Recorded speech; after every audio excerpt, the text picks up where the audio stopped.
Cooking a great steak at home isn't hard, and this is how you do it. What I've got here, and this applies to all cuts of steak, what I've got here is a very nice piece of New Zealand grass-fed sirloin. It's cut quite thickly, more like a New York cut, and before I put it into the pan, which I'm getting nice and hot over here, not too hot, I want to add a little bit of New Zealand olive oil. And we'll just slosh that around in there.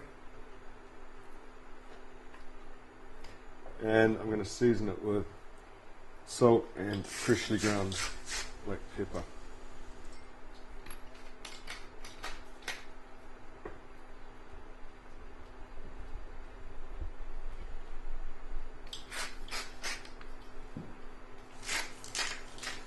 And we're all set to go. When the steak goes in the pan, I want to hear it start to fry, so I need it hot enough to do that, but not so that it's going to burn the oil. And that's what I want to hear.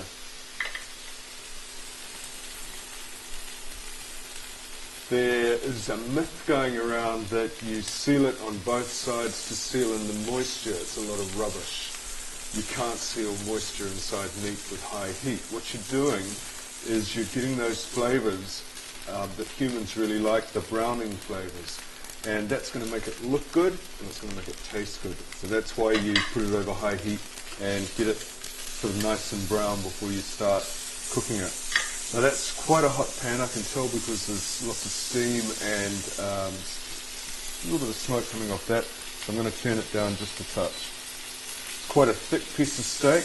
I want this to be medium rare, which is mostly cooked but slightly raw in the middle. So I'm just going to let that burble away nicely. It's going to take about maybe 4 minutes each side, 3 to 4 minutes each side for that to be medium rare.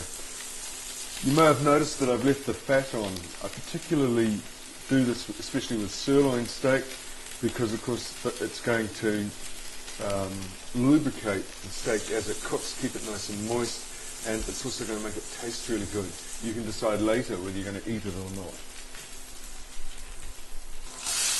If you do decide that you want to eat the fat, nothing wrong with that, as long as you don't do it every day, just turn it up on its end like that and let it get nice and brown and crisp. Let the fat actually cook through.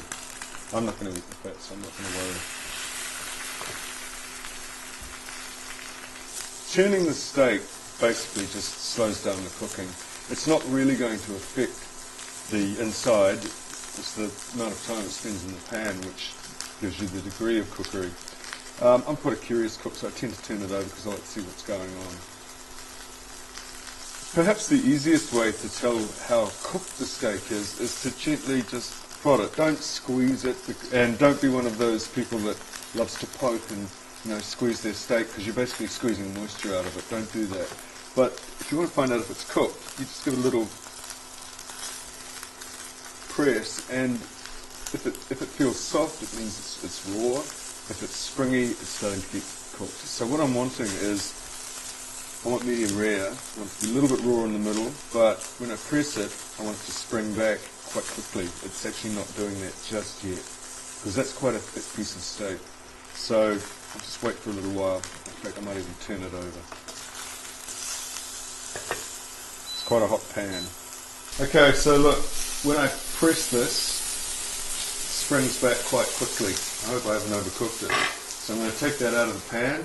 I'm going to leave that just to relax, or as they say, rest, because what I don't want to happen when I cut that is I don't want all the juice and blood to come spilling out of it.